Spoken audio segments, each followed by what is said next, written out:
విజయవాడ కొండపల్లి వద్దనున్న పోలవరం కుడి కాల్వకు గండిపడింది. ప్రస్తుతం అక్కడి పరిస్థితి మా ప్రతినిధి చిరంజీవి అందిస్తారు.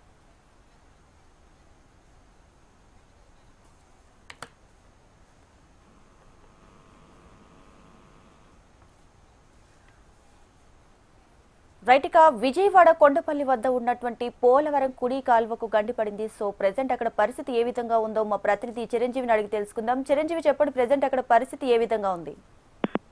ఇంకా నిన్న సాయంత్రం ఇక్కడ పోలవరం కుడి కాలువకి 3 చోట్ల గండి పడటంతో ఇక్కడ కౌలు గ్రామంలోకి భారీగా వరద నీరు చేరుకోవడంతో అధికారులకు సమాచారం అందింది. అయితే ఈ నేపథ్యంలో హుటాహుటిన నిన్న సాయంత్రం నారా లోకేష్ కూడా ఈ ప్రాంతాన్ని వచ్చి పరిశీలించడం జరిగింది. అయితే నిన్న సాయంత్రం నుంచి జలవనరుల శాఖ మంత్రి నిమ్మల రామానాయుడు కూడా ఇదే ప్రాంతంలోనే ఉంటూ ఎప్పటికప్పుడు పనులను సమీక్షిస్తున్నారు. అయితే నిన్న రాత్రి కురిసిన భారీ వర్షానికి ఈ ప్రాంతం అంతా కూడా పూర్తిగా బురదమయమైపోయింది. అయితే ఇక్కడ పనులకు ఆటంకం కలుగుతుంది. అయితే ఇటు ఏదైతే ఈ గండిపడ్డ ప్రాంతాన్ని పూడ్చడానికి ఇటు లారీలు వస్తున్నాయో ఆ లారీలు ఇక్కడ బురదలో కూరుకుపోవడంతో పనులు కొంత ఆలస్యం అవుతున్నాయని చెప్పవచ్చు. అయితే ఎప్పటికప్పుడు జేసీపీల ద్వారా ఇక్కడ బురద తొలగిస్తూ లారీలకు వెళ్ళడానికి అనుకూలంగా మార్గాన్ని సుముఖం చేస్తూ కూడా ఇక్కడ ఎప్పటికప్పుడు పరిస్థితిని పరిశీలిస్తున్నారు. అయితే మరి కాసేపట్లో ఈ ప్రాంతాన్ని రాష్ట్ర హోమ్ మినిస్టర్ అనిత కూడా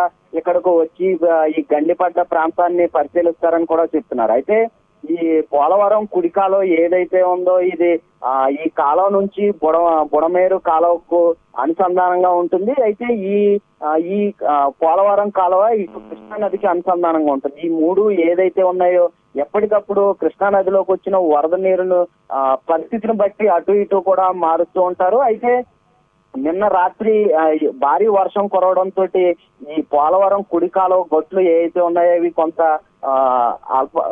ఎక్కడైతే కొన్ని చోట్ల డ్యామేజ్ అయ్యాయో ఆ ప్రాంతంలో ఇప్పుడు ఈ రోజు గండి పడడం జరిగింది. అయితే ఈ గండిని పూడ్చడానికి అధికారులు గాని ఇటు మంత్రి గాని సాయశక్తిగా ప్రయత్నిస్తున్నారు. అయితే ఈ రోజు సాయంత్రానికి లోగా పరిస్థితి చక్కబడే అవకాశం ఉంది.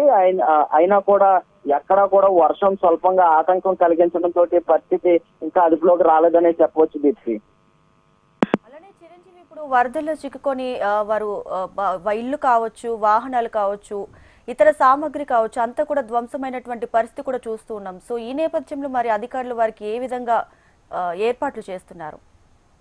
అయితే దీప్తి, ఇక్కడ విజయవాడలో వచ్చిన ఈ అకాల వర్షాలు తుఫాన్లు కారణంగా కని విని ఎరగని రీతిలో ఇక్కడ వరద ప్రభావిత ప్రాంతాలు పూర్తిగా నీట మునిగాయనే చెప్పవచ్చు. ఇప్పటికీ కూడా కొన్ని ప్రాంతాలు పూర్తిగా జల దిగ్బంధంలోనే చిక్కుకున్నాయి. అయితే అధికారులు వారికి కావాల్సిన నిత్యావసర వస్తువులు కానీ ఇటు ఆహారం పానీయాలు కూడా అందిస్తున్నారు.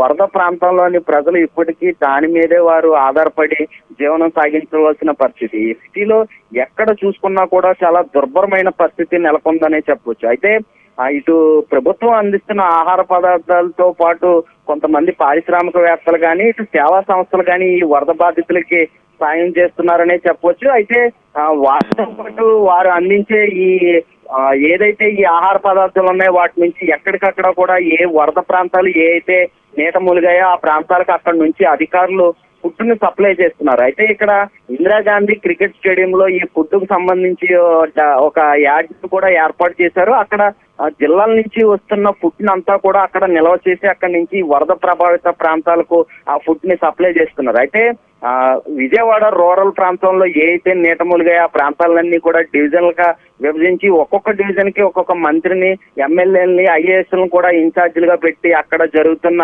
ఈ పనులను కానీ అన్నిటిపైన కూడా ముఖ్యమంత్రి చంద్రబాబు ఎప్పటికప్పుడు టెలికాన్ఫరెన్స్ ద్వారా రివ్యూ మీటింగులు నిర్వహిస్తూ కూడా అధికారులను అప్రమత్తం చేస్తున్నారు. అయితే వర్షాలు తగ్గినా కూడా ఇంకా కొన్ని ప్రాంతాల్లో వరద నీరు తగ్గకపోవడంతో కొంత పనులకు ఆలస్యం అవుతున్నాయి. అయితే మళ్ళీ రానున్న 24 గంటల్లో బంగాళాఖాతంలో మరొక అల్పపీడనం ఏర్పడంతో ఇటు అధికారుల్లో కానీ ప్రజల్లో కానీ కొంత భయాందోళన వాతావరణం అయితే నెలకొందని చెప్పవచ్చు. గత వారం రోజుల నుంచి కూడా ఇదే పరిస్థితి చూస్తున్నాము. పూర్తిగా ఆకాశం అంతా కూడా మేఘావృతమయ్యి ఎక్కడా కూడా కనీసం సూర్యుడు కనిపించే అవకాశం లేనందున ప్రజలు పూర్తిగా ఇబ్బంది పడుతున్నారు. ఇంకా కొన్ని చోట్ల విద్యుత్ కూడా అందుబాటులోకి రాలేదనే చెప్పవచ్చు. అయితే కొన్ని సేవా సంస్థల ద్వారా కొవ్వొత్తులు, అగ్గిపెట్లు అందిస్తున్నారు. కొన్ని చోట్ల ఇంకా ప్రజలు పూర్తిగా ఈ కొవ్వొత్తుల వెలుగులోనే వారు జీవనం సాగిస్తున్నారు. అయితే మరి ఒక 2-3 ఈ వర్షాలు తగ్గుముఖం పడితే గనక 2-3 రోజుల్లో పరిస్థితి అంతా చక్కబడే అవకాశం ఉంది. కానీ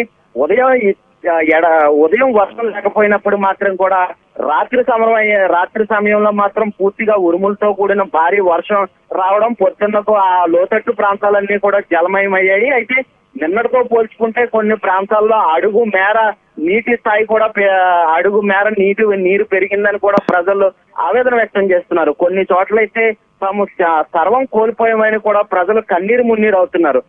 ఇటు చూసుకున్నట్లయితే గనక ఇంట్లోకి పూర్తిగా బురద చేరుకుపోయి ఇటు ఇంట్లో ఉన్న నిత్యావసర వస్తువులు, ఫ్రిడ్జ్లు, టీవీలు అన్ని కూడా ఎందుకు పనికిరానిగా అయిపోవడంతో ప్రజలు తాము ఎంతో కష్టపడి కొనుక్కున్న వస్తువులన్నీ ఇలాగ అయిపోవడంతో మళ్ళీ తమ జీవితం పరిస్థితి ఏంటని కూడా కొంతమంది ప్రజలు కన్నీరు మున్నీరు అవుతున్నారు. అటువంటి వారిని చూస్తున్నప్పుడు ఇక్కడ చాలా దయనీయమైన పరిస్థితులు కూడా నెలకొంటున్నాయి Deepti. Right Chiranjeevi, thanks for the updates.